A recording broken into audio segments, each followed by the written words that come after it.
तो अब हम क्वेश्चन नंबर 2 देखते हैं, ठीक है।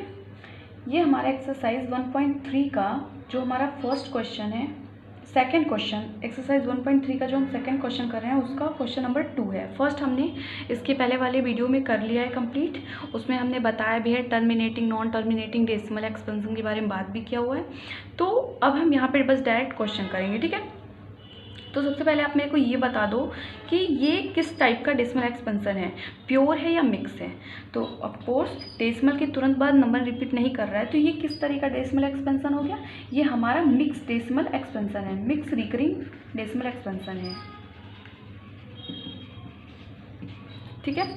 अब इसको कन्वर्ट करने के लिए हम अगेन वही जैसे हमने उसको किया था, सबसे पहले लेट x इक्वल टू 0.37 बार हम सपोज करेंगे और ये हमारा फर्स्ट इक्वेशन होगा, ठीक है।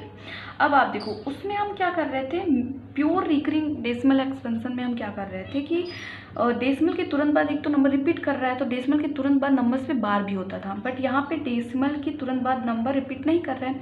तो अब हम यहाँ किस नंबर से मल्टीप्लाई करेंगे, तो हम यहाँ पे ये देखेंगे कि डेसिमल के बाद कितने नंबर्स पे बार नहीं है। जितने जैसे यहाँ पे एक नंबर पे बार नहीं है तो हम 10 से मल्टीप्लाई करेंगे। अगर यहाँ पे 2 डिजिट पे बार नहीं होता तो हम 100 से मल्टीप्लाई करते हैं, और अगर ऐसे 3 डिजिट पे बार नहीं होता तो हम 1000 से मल्टीप्लाई करते हैं। तो यहाँ भी हम क्या करेंगे, 10 से मल्टीप्लाई करेंगे both side, multiplying by 10 on both side. तो ये हमारा 10x और ये 0.37 बार इंटू 10 अगर हम करेंगे तो ये 10x इक्वल टू 3.7 बार आएगा, ठीक है। और ये हमारा इक्वेशन नंबर 2। अगेन हम वही करेंगे,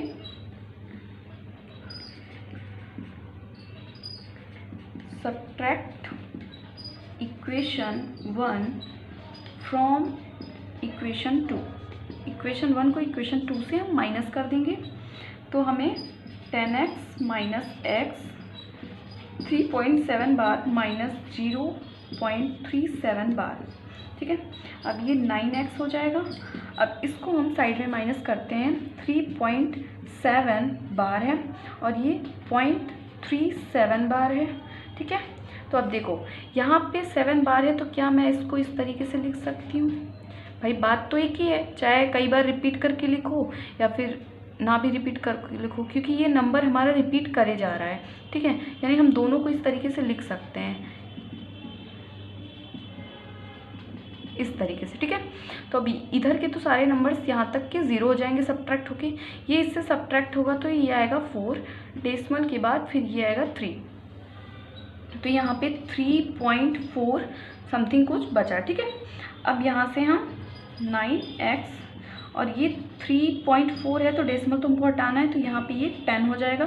जब डेसिमल हम हटाते हैं तो जितना डेसिमल के बाद जितना डिजिट होता है उतना नीचे 0 लग जाता है, तो यहाँ से फिर ये इधर मल्टीप्लाई हो जाएगा, यानी 90x और ये 34। अब x की वैल्यू हमारी आ गई 34/90, ठीक है।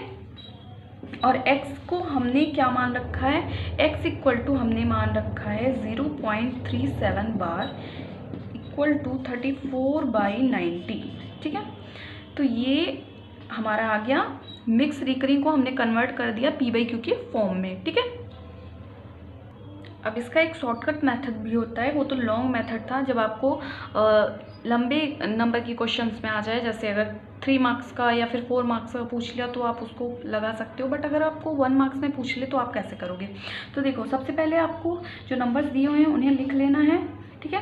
उसके बाद आपको सब्ट्रैक्ट क्या करना है, सब्ट्रैक्ट करना है उस नंबर को जिसके ऊपर बार नहीं लगा हुआ है। डेसिमल के बाद जो नंबर है जिसके ऊपर बार नहीं है उससे आपको सब्ट्रैक्ट करना है उस नंबर को, ठीक है। उसके बाद जितने नंबर पे बार लगा हुआ है, जितने डिजिट पे बार है उतने टाइम्स हम 9 लिखेंगे। एक डिजिट पे बार है तो 1 टाइम्स 9 लिखेंगे, और जितने डिजिट पे बार नहीं है उतने टाइम्स 0 लगाएंगे। तो ये रहा, अब इसको सब्ट्रैक्ट करेंगे तो ये 34/90, और हमारा उस टाइप से भी आंसर यही आया था, ठीक है। तो चलिए अब हम नेक्स्ट क्वेश्चन को करते हैं।